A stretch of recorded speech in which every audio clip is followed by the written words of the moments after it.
Oke, number one, simple present tense. Pada dasarnya, simple present tense ini merupakan salah satu tenses yang sering digunakan dalam penyusunan kalimat bahasa Inggris. Nah, simple present tense ini dalam penggunaannya dapat berfungsi untuk menyatakan fakta, kebiasaan, dan juga kejadian-kejadian yang terjadi pada saat sekarang ini. For subject I, you, Dewi, that use both one, and then she, it use both one plus s or a s. For formula, positive subject plus both one plus s or a s plus complement. And then negative subject plus do or does plus not plus both one plus complement. And then interrogative do or does plus subject plus both one plus complement. And number two, present continuous tense. Dalam pengertiannya, present continuous tense ini bisa digunakan untuk menunjukkan sebuah aksi atau kejadian yang sedang terjadi pada saat pembicara sedang berlangsung. Selain itu, present continuous tense ini pun juga bisa digunakan untuk membuat suatu rencana di masa depan. For to be, subject I use am, you Dewi use are, she he it use is. For formula, positive subject plus am or are or is plus verb one plus ing plus complement. And negative subject plus am or are or is plus not plus verb one plus ing plus complement. And in interrogative, am or are or is plus subject plus verb one plus ing plus complement. And number three, present perfect tense. Pasalnya, tenses yang satu ini dapat digunakan untuk menjabarkan suatu aktivitas ataupun situasi yang telah dimulai di masa lalu dan telah selesai di masa lalu juga atau masih berlanjut sampai sekarang. For formula, subject plus have or has plus particularly verb 3 plus complement. And negative subject plus have or has plus not plus past particularly verb 3 plus complement. And then interrogative, have or has plus subject plus past particularly verb 3 plus complement.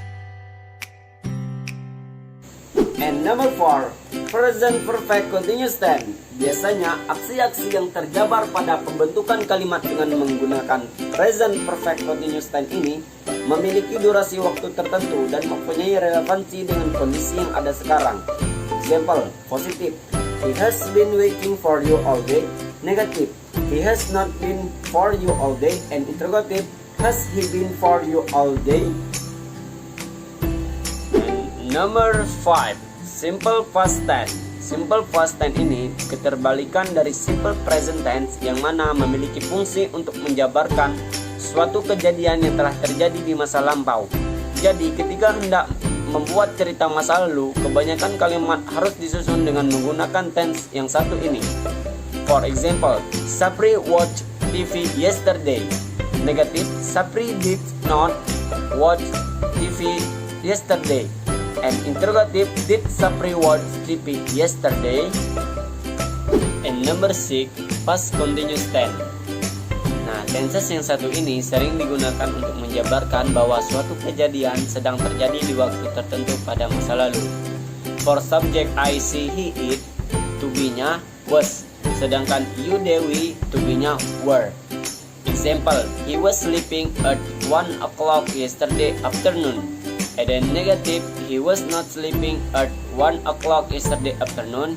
And interrogative, was he sleeping at 1 o'clock yesterday afternoon? And number 7, past perfect tense. Past perfect tense ini digunakan untuk menunjukkan suatu kejadian yang terjadi sebelum waktu tertentu di masa lampau. Rumus past perfect tense ini benar-benar simple karena to be yang digunakan adalah had untuk semua subjek. For formula, positive subject plus had plus verb 3 plus complement. And negative subject plus had plus not plus verb 3 plus complement. And interrogative, had plus subject plus verb 3 plus complement. And number 8, past perfect continuous tense. Nah, past perfect continuous tense ini menyatakan sebuah perbuatan, perilaku, atau peristiwa yang telah dilakukan dan masih berlangsung di masa lalu. Example, he had been working at an international hospital. And negative, he had not been working at an international hospital. And interrogative, had he been working at an international hospital? And number 9, simple future tense. Pada dasarnya, simple future tense ini memiliki fungsi untuk menjabarkan suatu aksi di masa yang akan datang. Subject I we that use will or shall, and you they see it use will. Example, we will go to Jakarta. In negative, we will not go to Jakarta, and interrogative, will we go to Jakarta? And number 10, future continuous tense.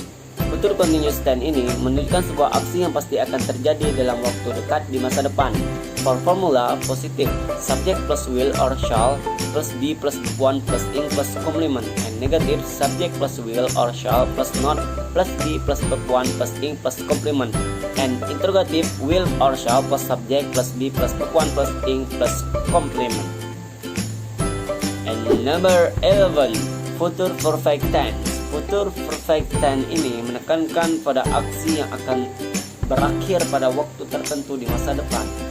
Example, we will have gotten to the Korea by this time the next month. And in negative, we will not have gotten to the Korea by this time next month. And interrogative, will we have gotten to the Korea by this time next month? Number 12, future perfect continuous tense. Future perfect continuous tense ini merupakan serangkaian aksi yang terjadi sebelum waktu tertentu di masa yang akan datang. Example, positive, the cat will have been sleeping long. In negative, the cat will not have been sleeping long. In interrogative, will the cat have been sleeping long? And number 13, simple past future tense. Simple past future tense ini menyatakan suatu aksi yang akan dilakukan, membuat prediksi dan membuat janji di masa depan pada saat berada di masa lalu. For example, Mr. Kim would speak to the audience. And in negative, Mr. Kim would not speak to the audience. And interrogative, would Mr. Kim speak to the audience? And number 14, past future continuous tense. Artinya, past future continuous tense ini menekankan pada serangkaian atau durasi suatu aksi yang terjadi dan diungkapkan secara jelas.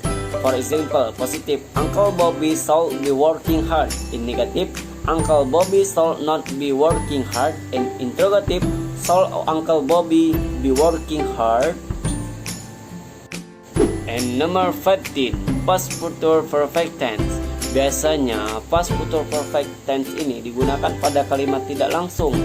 For formula, positive, subject plus will or shall plus have plus verb 3 plus complement. And negative, subject plus will or shall plus not plus have plus verb 3 plus complement. And interrogative, will or shall plus subject plus have plus verb 3 plus complement. And last, number 16, past future perfect continuous tense. Past future perfect continuous tense ini adalah salah satu bentuk kata kerja untuk menyatakan sebuah aksi atau situasi yang sedang berlangsung pada titik tertentu atau selama periode tertentu di masa lampau. For example, I would have been crying my back if my shoulder are not in pain.